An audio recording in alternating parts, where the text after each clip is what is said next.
សួស្តីបងប្អូនអរគ្នាស្វាគមន៍ដល់មកវិញបន្ទាប់ពីវីដេអូមុនយើងបាននិយាយទៅជាមួយនឹងកម្មការដាក់ខោរួចរាល់ហើយអញ្ចឹងវីដេអូបន្ទាប់ពីភាគពីមួយនេះជួបកាមេរ៉ាចូលទៅក្នុងទូរស័ព្ទដៃរបស់យើងវិញម្ដងងាយស្រួលមែនតើនៅពេលដែលយើងគណិតជាមួយនឹងកាមេរ៉ា Xiaomi នេះហើយយើងអាចមើលវាបានគ្រប់ទីតាំងគ្រប់កន្លែងទាំងអស់អញ្ចឹងកុំឲ្យខាតពេលយូរតោះមើលវីដេអូជាមួយខ្ញុំគ្នាជាដំបូងបងប្អូនគ្រាន់តែមានជាមួយនឹងកាមេរ៉ា Xiaomi នេះមួយបន្តមកទៀតយើងត្រូវការដុតភ្លើងរបស់វាចូលទៅក្នុងភ្លើងមួយសិនណាហើយតទៅជាមួយនឹងកាមេរ៉ានេះបងប្អូនអាចទៅកត់សង្គមមកបាននៅពេលដែលវាដំណើរការដំបូងយើងអាចនឹងឃើញភ្លើងភ្លឺនៅខាងមុខនេះឬក៏វានិយាយជាភាសាអង់គ្លេស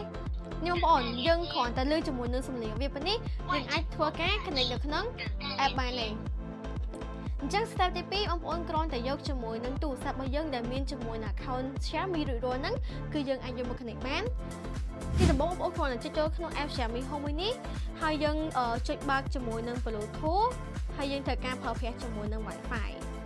យើងប្រើអ៊ីនធឺណិតគឺយើងធ្លាក់ជាប់វិញអញ្ចឹងទៅជាមួយនឹងការប្រើគឺយើងត្រូវការប្រើ Wi-Fi ហើយបន្តមកទៀតយើងគ្រាន់តែចុចលើពាក្យថា add device កន្លែងសញ្ញាបូកនេះយើងចុចលើពាក្យហ្នឹងមក add device អញ្ចឹងនៅពេលដែលចុចដល់កន្លែង add device មួយនេះវានឹងសូជាមួយនឹងឈ្មោះកាមេរ៉ានៅមុខនេះហើយអញ្ចឹងកាមេរ៉ាមួយនេះមានឈ្មោះថា Xiaomi Outdoor Camera អញ្ចឹងយើងអាចមើលនៅក្នុងនេះបានហើយវានឹងសូឲ្យយើងស្រាប់តែម្ដងអញ្ចឹងគ្រាន់តែឃើញចុច click លើវាមកកន្លែងនេះវានឹងឲ្យយើង select មើលថាយើងចង់បានប្រភេទពពកប្រើខ្សែឬក៏ wireless ចុះសម្រាប់ខ្ញុំគឺខ្ញុំ select ទៅលើពាក្យថា wireless ហើយយើងចុចពាក្យ next អញ្ចឹងយើងចាំវា scan ប្រហែលជា1 click នោះវាដំណើរការអូខេអញ្ចឹងចូលមកដល់កន្លែងនេះវានឹងឲ្យយើងរកជាមួយនឹងឈ្មោះ Wi-Fi ឯងហើយប្រភេទពួកនេះវាអត់ support ដល់ 5G ទេវាប្រើបានត្រឹមតែ2.4 ធម្មតាចេញដល់កន្លែងនេះយើង select ជាមួយនឹង 2.4 ហើយយើងវាយ password ចូលគឺ password Wi-Fi អូខេអញ្ចឹងដល់ពេលដែលវាចូល connect បានហើយវានឹងឲ្យយើង allow Xiaomi Home វិញអញ្ចឹងយើងចុចពាក្យថា using the app why using the app អញ្ចឹងបន្តមកទៀតយើង scan QR code នៅខាងក្រោមកាមេរ៉ាបាត់ក្រោយកាមេរ៉ាហ្នឹង Waiting for connection អូខេ Connecting Please wait យើងចាំតាមបន្តិចទៀតគឺយើងអាចភ្ជាប់បានហើយ 无线网络连接成功 Pairing to account completed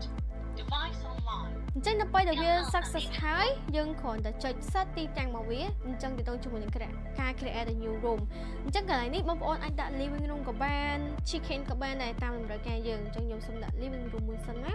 ហើយយើងចុចពាក្យ OK ហើយយើងចុច next បន្តទៅទៀតអញ្ចឹងកន្លែងនេះគេប្រាប់ថា set ឈ្មោះរបស់វាអញ្ចឹងបើសិនជាបងប្អូនអរគ្នាមានកាមេរ៉ាមួយនេះពីរអញ្ចឹងយើងអាចដាក់មុខផ្ទះក្រោយផ្ទះយើងអាចទៅសេជាភាសាខ្មែរ set ឈ្មោះវាជាភាសាខ្មែរក៏បានភាសាអង់គ្លេសក៏បានដែរតែខ្ញុំមានតែកាមេរ៉ាតែមួយឯងអញ្ចឹងយើងគ្រាន់តែចុច next បន្តទៅទៀតអញ្ចឹងដល់កន្លែងនេះយើងចុចលើពាក្យថា next បន្តមកទៀតមកហើយដល់កន្លែងនេះវានឹងនិយាយពាក្យទៅជាមួយនឹងការ invite your family member to use together អញ្ចឹងកន្លែងនេះវាត្រូវការយើង invite ជាមួយនឹងសមាជិកគ្រួសាររបស់យើងចូលអីចឹងណាប៉ុន្តែសូមបញ្ជាក់ថាកន្លែងនេះខ្ញុំអត់ទាន់ invite ទេគឺខ្ញុំចុចពាក្យថា do not share for now ហើយយើងចុចពាក្យ continue បងប្អូនចាំផាច់ចាំបន្តិចគឺបាននេះអូខេអញ្ចឹងយើងចុចពាក្យagree មកអូខេយើងធ្វើទៅមកហុំស្មារតីយើងថិចបាក់មកបាច់ទៅវិញអូខេអញ្ចឹងកាមេរ៉ានេះគឺវាមានជាមួយនឹងភ្នែកពីបងប្អូនគ្នាឃើញអូ my god មកពីនេះនេះបងប្អូនឃើញអត់កាមេរ៉ានេះគឺវាបែងជាពីរចាឥឡូវយើងទៅខាងនេះ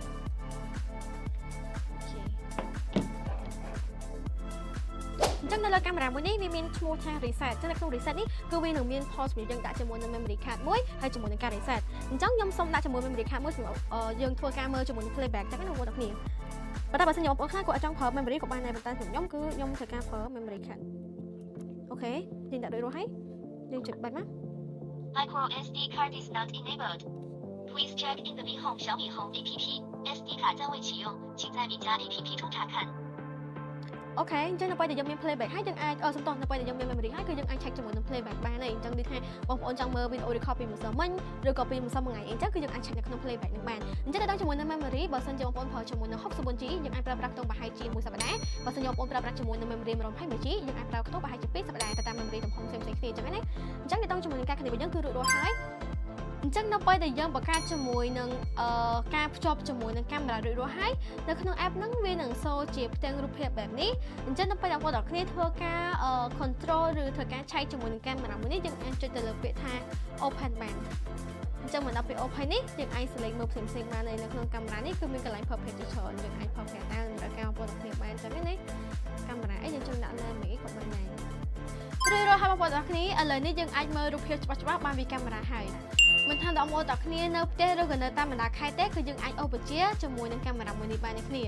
អញ្ចឹងបើសិនជាបងប្អូនទាំងគ្នាគិតថាវីដេអូមួយនេះមានប្រយោជន៍កុំភ្លេចចុច like share subscribe ជាមួយផងណាហើយបើចង់ខ្ញុំធ្វើវីដេអូណែនាំពីឧបករណ៍ឆ្លាតវៃបន្ថែមទៀតអាចចុច comment នៅខាងក្រោមនេះបានជួបគ្នានៅវីដេអូក្រោយ